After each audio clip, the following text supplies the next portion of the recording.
Thank you, everybody, for coming to the Aaron Torres Podcast YouTube page. If you could do me a quick favor, see that little subscribe button at the bottom of your screen? Go ahead, click that subscribe button. Really does help our channel grow, our audience grow, and I really do appreciate it more than you know. So click that subscribe button. Appreciate your support. Now, here's the video that you came here for. Torres, love the show. This is from Tim in Louisville. Where do you see Tyran Stokes ending up playing college basketball? All right, let's dive in. So Tyran Stokes, #1 high school player in the class of 2026. So obviously going into his senior year. It's a very timely question for a couple reasons. One, as you can see with that Team USA jersey on the screen, he is coming off of a gold medal run with Team USA at the U19 World Cup. He was part of that team with AJ DeBonsa and Mikel Brown Jr. and whoever, JJ Mandaquit. I can't even remember everybody now. We just talked about it the other day. But Tyran Stokes coming off that Team USA run, but also, this is kind of the final real home stretch of summer recruiting in college basketball. Coaches are on the road as we speak. Peach Jam starts next week. And so I only bring it up because the recruitment of all of these guys is going to pick up in the coming weeks as lists start to get trimmed, as visits get set up, things of that nature. And as I always say, we don't slow down here on the Aaron Torres Pod YouTube channel. We talk a lot of recruiting even in the fall during football because you get a lot of visits during football season for football Saturdays across the country. So Tyran Stokes, #1 player in America. And when I look at him, first of all, as far as his game is concerned, I always say, I think if you're watching a podcast like this in July, you probably know a little bit about him, but 6'7", 225 or so pounds. In the high school ranks, he's kind of like it sounds bad, but it's actually a compliment, like a little bit of a bull in a china shop from the perspective of he's so strong and he's so physical and he's so much tougher than most of the competition. Like physically, he's just almost on another level than most of the high school class of 2026. He's the #1 player. But the thing that I really respect about him is that, again, watching the Team USA stuff, and I actually watched a ton of it, is that I actually respect that, the #1 player in America playing with a bunch of guys that are older, playing college basketball, Marez Johnson Jr., AJ DeBonsa, Mikel Brown Jr., on and on, that he was willing to almost take a pseudo back seat to those guys. He didn't start in any game that I saw, came off the bench, but gave good minutes, competed defensively. So I really just like the way that he can be a star when he needs to be, but he can also kind of, I wouldn't say be a role player, but he accepted a role, I think, with Team USA.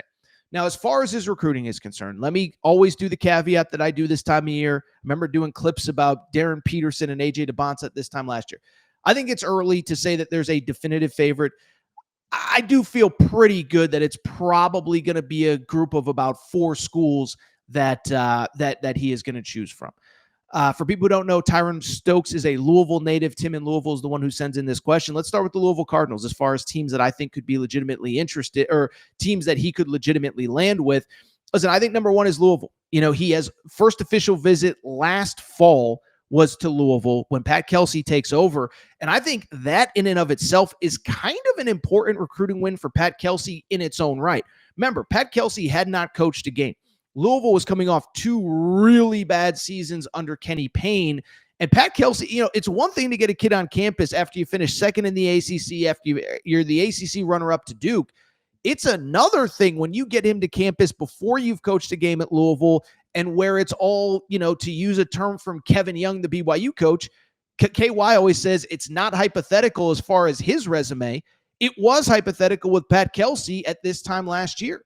And so you look at Louisville, they're the hometown school. They've already gotten him on campus.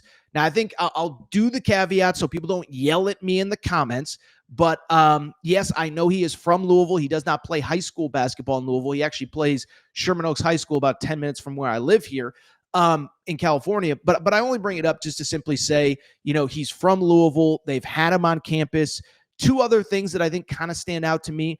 One, Pat Kelsey is a beast in recruiting. And Pat Kelsey doesn't back down from anybody, right? We talked about, we've talked a lot about Mikael Brown Jr. over the last couple weeks, but he is the highest ranked recruit that Louisville has landed since, Samardo Samuels? Is that the right name, Louisville fans? You can get in the chat and tell me if I'm right or wrong, but I just bring it up because it has been, it has been a while since Louisville was able to land a player of that caliber. Beyond that, we see what he did in the portal ranks this offseason, where it's like the portal opens, everybody's trying to make moves, and it's like boom, boom, boom. Lands Ryan Conwell from Xavier, lands Adrian Woolley from Kennesaw State, lands Isaac McNeely. It's like, oh my God, he just did all his work in like a week's period. Everybody else is playing catch up. So Pat Kelsey, to me, is a beast in recruiting. And I think the other thing that's kind of interesting that's worth noting, I don't think anyone really knows what this next era of NIL looks like. We have this quote unquote cap of $20.5 million. We're calling it rev sharing. And right now, the NCAA, through the third party company that's looking at these deals, they're turning down NIL deals. So like in theory, the days of just paying whatever to get a player are over. Like I saw a quote from a college coach that was like, high school freshmen or high school seniors aren't getting $2 million next year like some of them probably got this year. And so I only bring it up because you look at Tyran Stokes, he's from Louisville. You would think that in theory, the NIL package that he could get from Louisville would include actual true NIL, and that his value in NIL would be at the highest at either Louisville or Kentucky. So to me, Louisville probably makes the most sense. He's taken the visit. They're the hometown school. Pat Kelsey ain't backing down. Let's look at a couple other schools. Another school that he did take a visit to, Kansas. Listen, say what you want about Bill Self. Hasn't been great on the court over the last year or two. But Bill Self, another guy that takes a backseat to nobody in recruiting. Much like Louisville, Tyron Stokes has visited Kansas. Matter of fact, producer Matt, do we have the picture? Yeah, that right there. Tyron Stokes, to this day, the only person that I've ever seen bring his dog to the photo shoot on the recruiting trip. I love everything about it. I hope this starts a trend. Remember like the trend about 5-6 years ago when the kids were doing the photo shoots in uniform, and then mom and dad started getting in uniform. And I think we saw it more in football where dad would throw on the pads at Florida or Tennessee. I hope everybody just brings their dog on their recruiting trips now. But Tyron Stokes has visited Kansas. Bill Self, again, takes a backseat to nobody in recruiting. But I think what will be interesting with Bill Self in Kansas is that Bill Self is coming off back-to-back kind of disappointing seasons. And I don't personally think he's kind of in a rush to retire, but I think we also have to acknowledge 2 worst seasons of Bill Self's tenure at Kansas, at least in the back-to-back fashion. If he has another one, I don't know how much longer he is going to stay at Kansas or how much he's going to want to stay at Kansas, because the last couple of years, I think, have been very frustrating for him. I covered a few Kansas games this year. You could see the frustration. You talk to people in that program, you can hear the frustration in their voice that it's just not clicking the way that it once did. And so you look at Kansas this offseason. They shook up the coaching staff, a couple longtime guys that have been there forever, either retired or moved on, Norm Roberts among them. And Jock Vaughn was brought in, which I thought was interesting. Jock Vaughn, Kansas legend. Jock Vaughn, former NBA head coach. And you wonder if he's kind of brought in as the pseudo heir apparent replacement for Bill Self. I'll just be curious. The Big 12 looks really, really, really good this year. And I'd just be curious if things go sideways again. And by sideways for Kansas, I mean, I'm talking like 5th, 6th, 7th in the league, which is kind of where they've been the last couple of years. Remember, this year, Houston's going to be good again. BYU is going to be awesome. Texas Tech's going to be awesome. Iowa State's going to be awesome.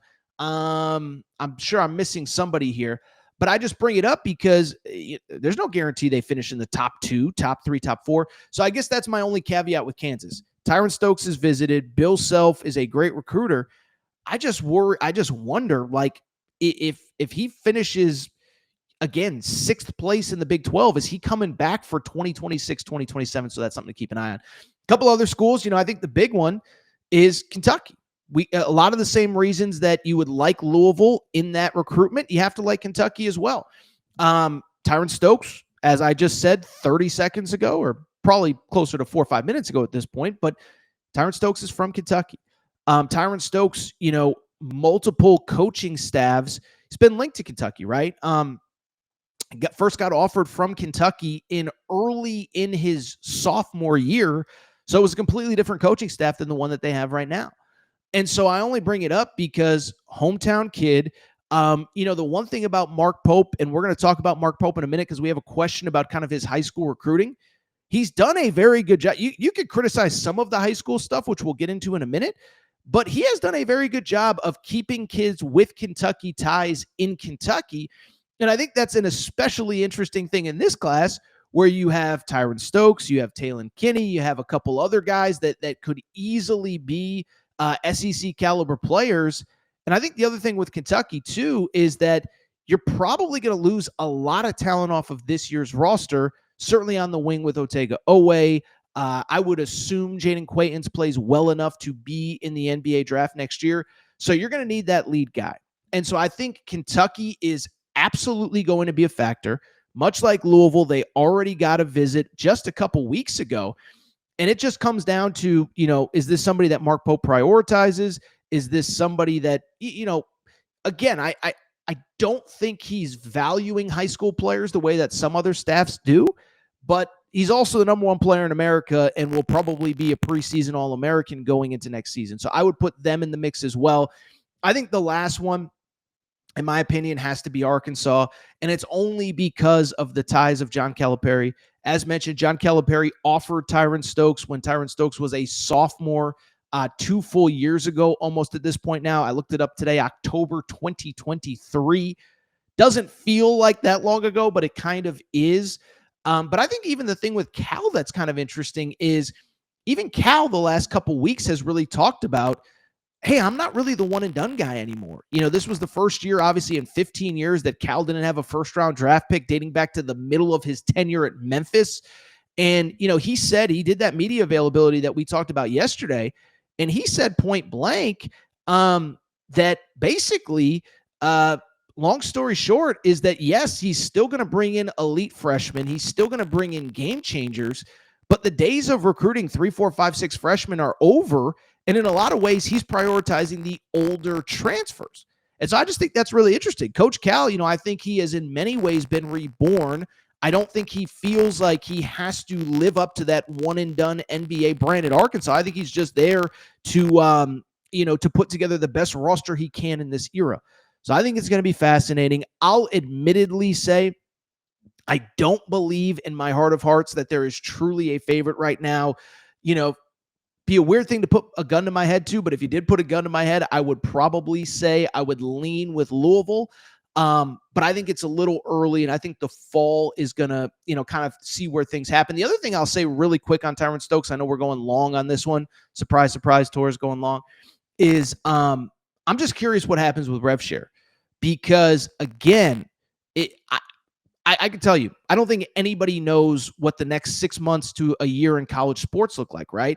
Are teams actually going to abide by rev share? If your salary, for a college basketball program is $3.5 million, you got players making $3.5 million this year. And so are guys actually going to take pay cuts? Are freshmen just going to be deprioritized even further? Is everyone going to break the rules and just pay people under the table? So it's just an interesting time in college sports. Producer Matt, before we go to break, is there any Tyran Stokes questions in the chat? That I don't know if there are or not. I haven't been looking, but I just, we can wrap the Tyran Stokes stuff here because I do want to get to the Mark Pope stuff, all of that. Ooh, I like this from Pooh Bear the Plug. He says, expect Michigan to be in the running for Tyran Stokes as well. I'll be real. I have not heard that one. Just because I have not heard it does not mean it's not accurate. And the one thing about Michigan, I saw Dusty May. We didn't talk about this on the show. But he made some reference to, we've made big strides in NIL. We used to be such and such. Now we're the Yankees or now we're the Dodgers, something like that. I can't remember exactly what he said. But basically his insinuation was like, yeah, whatever we need, we're taking care of. I've told this story, I think, on air. I was told this was third hand. It was another coaching staff, so you never know. But basically when Yaxel Lendenberg hit the portal, Michigan said money is not an issue. I'll paraphrase what somebody else told me, which is we want to make you the highest paid player in college basketball next year. Is he not? No one knows. but I think Yaxel Lendenberg's getting taken care of, Mraz Johnson Jr., Elliot Cadeau, et cetera, et cetera. I think Michigan's in the short conversation of highest paid rosters this year. But again, I don't think any of us know what NIL is going to look like going forward, so that's where it gets interesting.